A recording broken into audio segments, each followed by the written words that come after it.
Good evening, I'm Aditi Lamba and this is the Thursday night edition of South Asian News on Vision of Asia, Voice of the Community. This week, while the community is rejoiced commencing this month's holiday season with many national festivities to look forward to, there is also a visible sense of presenting the sentiments and efforts of the diaspora, reflecting strongly upon volunteerism, political engagement and empowerment as 2018 comes to a close in a few weeks. Also starting next week on Vision of Asia, we are excited to showcase several prominent highlights and a look back at 2018 and the endless efforts of organizations, non-profits, personalities, officials and others who this year brought much notice to South Asian Americans in diverse fields and platforms with a lot more on cultural representations. On that note, we have tonight lined up an interesting combination of stories discussing more on politics, entertainment and more. Let's take a look at the headlines. Up close and personal, featuring U.S. Army Lieutenant Colonel Kamal Kalsi on Sikh American Voices 2018 ITV Gold exclusive. Indian Consulate and SKN Foundation organized International Day of Persons with Disabilities 2018 in New York City. 15th Annual South Asian International Film Festival 2018 kicks off at NYIT in New York.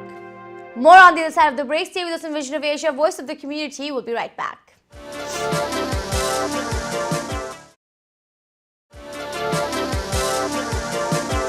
And welcome again, I'm Aditi Lamba and you're watching Vision of Asia South Asian News segment. Beginning the show tonight, let's take a look at another successful execution of Indian Consulate's initiatives in New York this season. An important aspect of Indian government's resource and help for the NRI population living in the US, the Indian Consulate constantly has been hosting events which indicate Indian government's programs and the intent to connect with more Indians living here. With that, recently the New York Indian Consulate collaborated with the Sri Krishna Nithi SKN Foundation and organized an International Day of Persons with Disabilities 2018 event. This month globally celebrates the day, which aims to promote the rights and well-being of persons with disability in all spheres of the society and development to increase the awareness of the situations of persons with disability. Started by the United Nations, the event now sees participation of many countries with much activity with India on this issue. The event at the consulate comprises speech addresses and discussion on empowering persons with disabilities and ensuring inclusivity and equality for them. A great event adding into the ongoing works of the Indian government in providing more respect and accessibility for persons with disability. Let's take a look at the story. Umasutam shoga vinashakaranam namami Vigneshwara Palapankajam Musika Vahana Modaka Hasta Shamarakarna Vilambita Sutra Vamana Rupa Maheshwara Putra Vigna Vinayaka Pada Namaste. Issues of disabled persons and children are often considered to be the responsibility of their families and thus neglected by the society as a whole. However, today with the help and dedication of the Indian Consulate, the FIA in New York, New Jersey, Connecticut chapter, My Whole Child Trust, we all bring the issues to the forefront and raise awareness in our community. SKN Foundation has been running a program called SCOPE, or the Special Needs Community Outreach Program for Empowerment, which has as its core value support and empowerment of special needs families, which it portrays or which it carries through workshops, social gatherings, and virtual communication. We have started working with the SKN Foundation from last year. I personally went with my team to one of their events, and everybody said with one word, let's help them get forward, biggest organization. Since then, we've been participating with their events, and I'm really proud to say this is a great organization who really believes not just helping the person with disability, but with their family. You know, the family need most the support system, how they can do the day-to-day life. It's not normal. And I think SKN Foundation has done an amazing job. I applaud all the board of directors and Dr. Navin Malhotra for their efforts.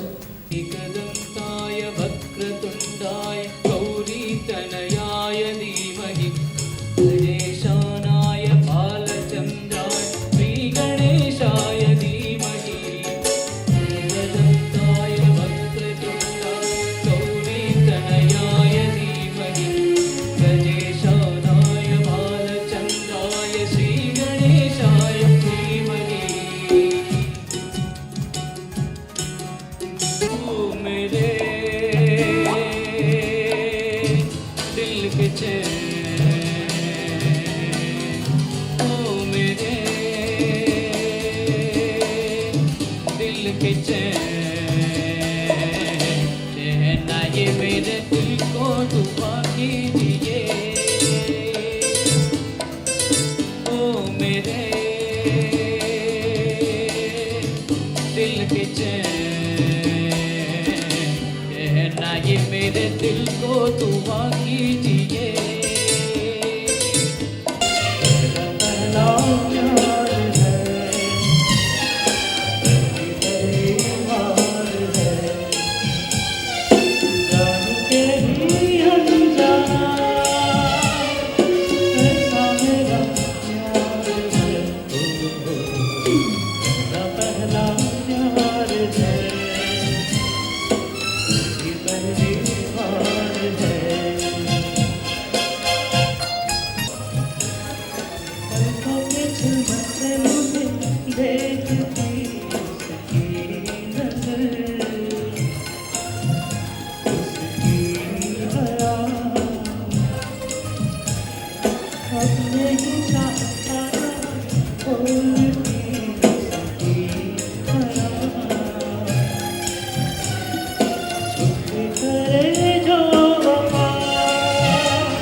Personally, I feel that we are here to celebrate their abilities. Disability, I think, is a state in which we all of us found at some stage of our life we found ourselves in. Either temporarily, maybe of illness, sickness, or sometimes accidents. Definitely in old age, we face certain difficulties, certain kind of disabilities. So, by providing support, by talking about accessibility, by talking about inclusion, we are not helping others, we are helping ourselves. I feel my humble submission is our effort should be to make life easy for all, disabled as well as the so-called able people who face temporary disabilities in life.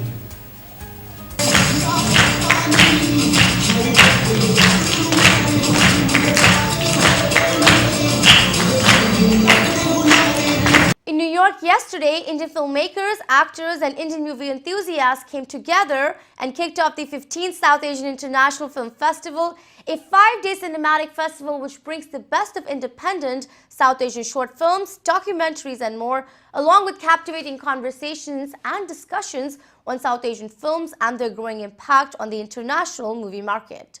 The festival is known to be the largest film premiere destination for South Asian films in the US, providing an acknowledged platform for emerging artists, directors, and a lot more. Committed to exhibiting all nations of South Asia, the festival is also a non-profit seeking maximum visibility and distribution for all the nations. With film premieres, thought-provoking interactive sections, and networking opportunities for industry professionals, this year brings to the screen 9 dramatic features and 5 short stories straight from the subcontinent. Let's take a look at what all had to say to ITV Gold on the opening night with key organizers and attendees. क्योंकि अस्तर का शाप हमारे लिए वरदान है।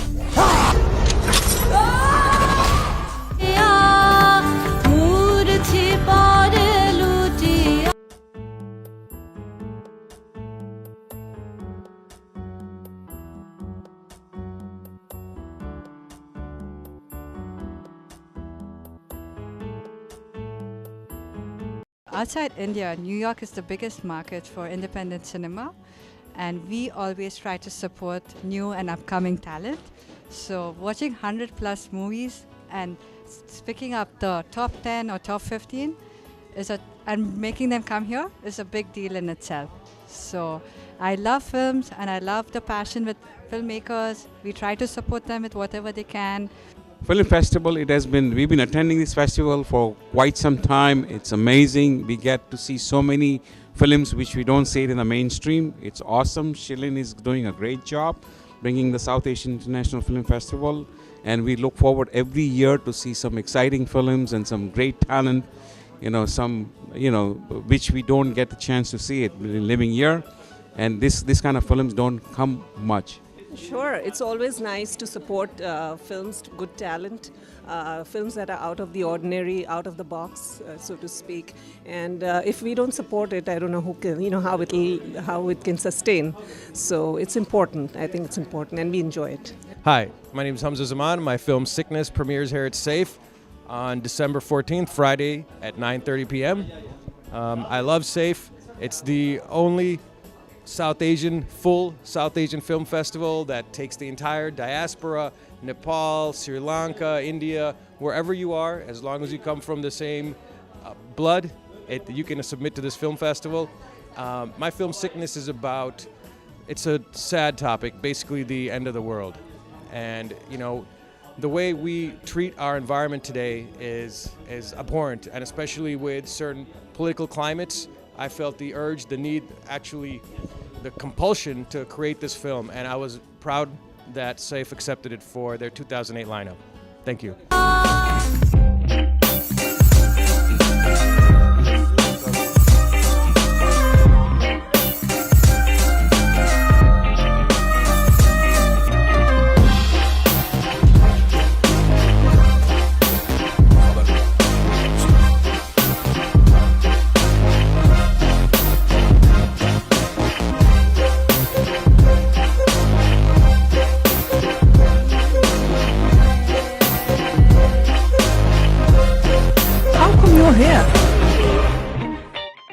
Hi, I'm Sriram.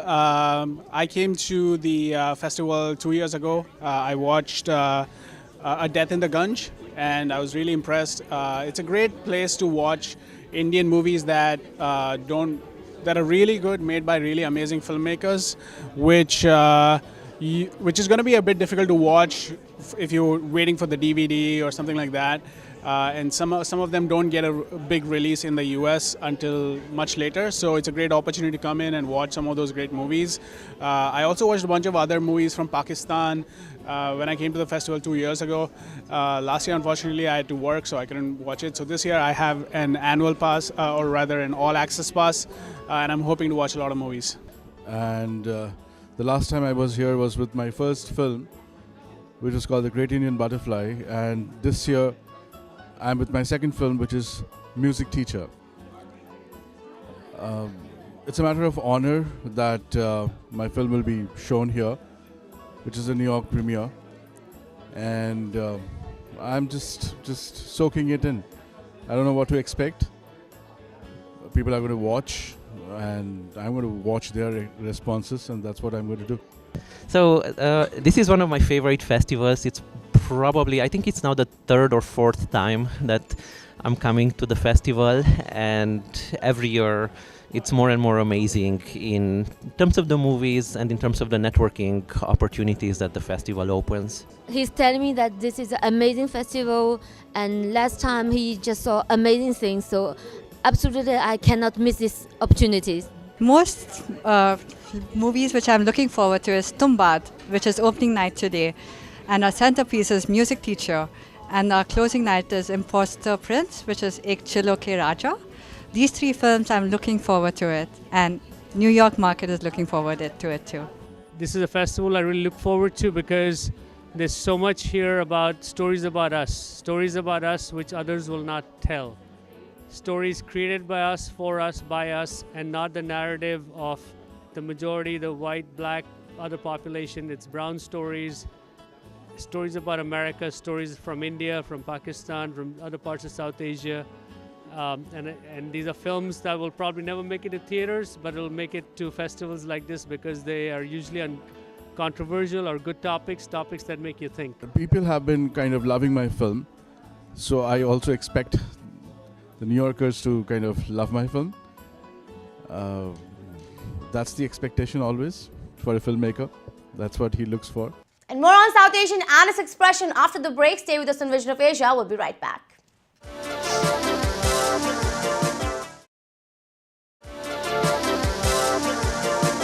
And welcome back. You're watching into Vision of Asia, bringing you prime South Asian highlights from all across.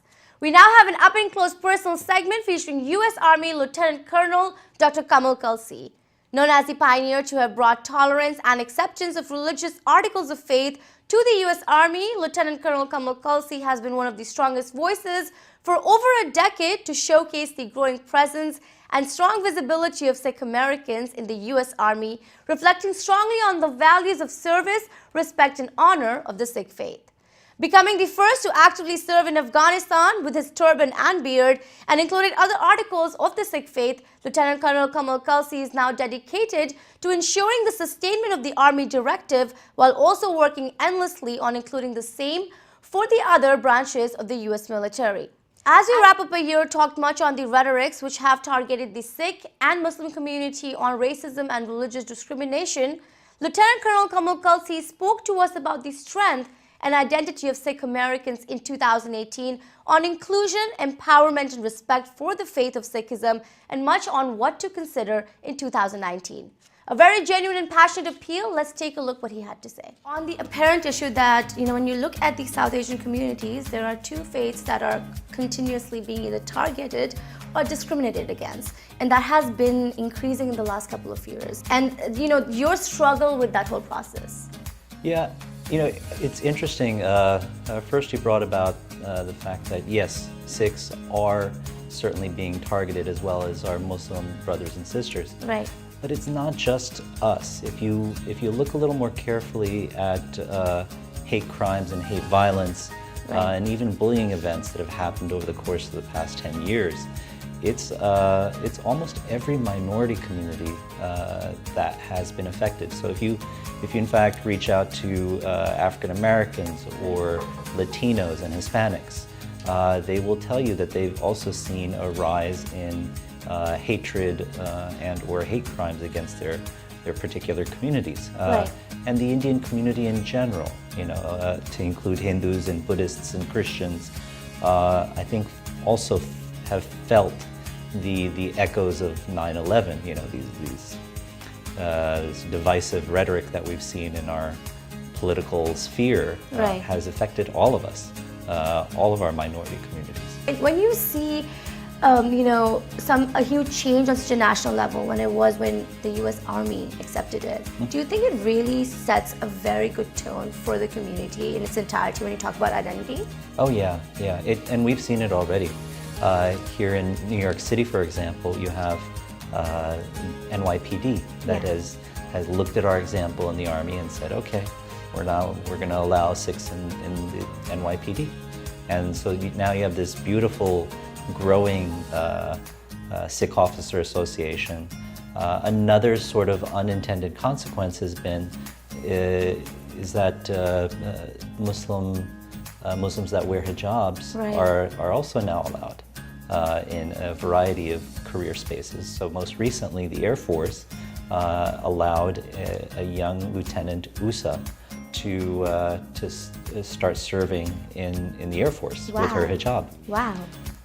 And so when I spoke with her, she said, Colonel Kalsi, it's because of your example that we were able to get the accommodation for her in the Air Force, and that made me really emotional. That made me so proud because we've worked on this for now over 10 years. Right. I never intended for this to become such a big fight. Yeah. But I think it's grown in significance and importance because the community supports it, and there is such a huge impact when an institution like the military says, okay, we will honor your religious articles of faith. We will honor the more than 80,000 Sikh soldiers that died serving in the world wars by allowing you guys religious freedom. I think that speaks volumes about the U.S. Army, that they are such a progressive crew that they would allow these articles of faith. Far, what has been some of the steps that you've taken, even with the Sikh American Veterans Alliance that you have founded that's working with you? We would like for our viewers to know exactly, the kind of work that goes into it, and also perhaps how can us, as just Indian Americans or our viewers could sort of help promote that message as well? Yeah, so we founded the Sikh American Veterans Alliance, SEVA, a couple years back. It's not a religious organization, even though it's a Sikh nonprofit. We are really more of a veteran service organization, not really a religious organization. And we really do need the community's help and support. Just this past year, actually this past summer, we did an amazing film festival with the support of Sikh Lens and Dodge School of Film. Very successful. Huge shout out to Mayor Ravi Balla from Hoboken.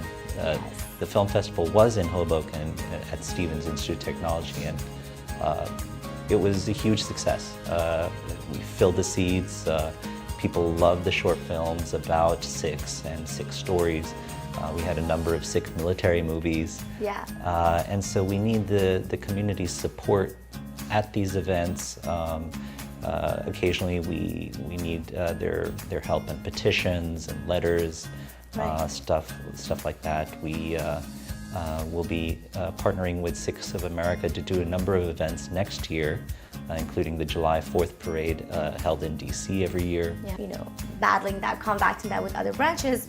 Is policy work going to be a huge focus for your future when you are looking to, still stay in the US military and serve in whatever capacity and still also serve in your medical career? What is your take on policy work? So policy work is slow, it's hard, it's complicated. Very complicated. And it's fun. So none of the money that we raise for SEVA comes to me. I work for free.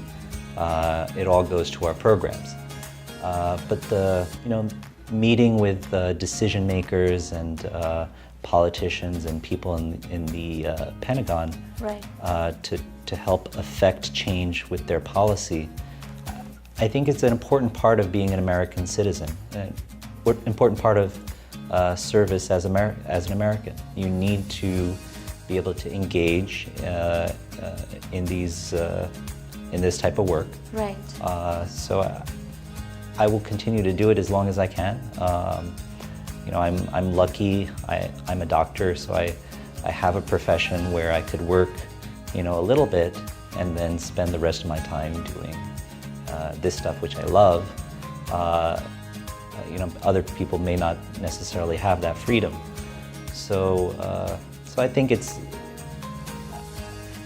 important for those of us that do have the opportunity and the availability to do it, to actually do it. Be sure to watch the full-length interview on ITV Gold's Inside Scoop featuring Lieutenant Colonel Kamal Kalsi.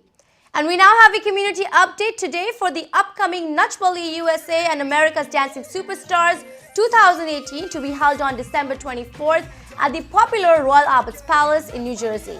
Presented by Tarang Soni from Zoom Events, the competition features Bollywood actress Anjana Sukhani as a celebrity judge.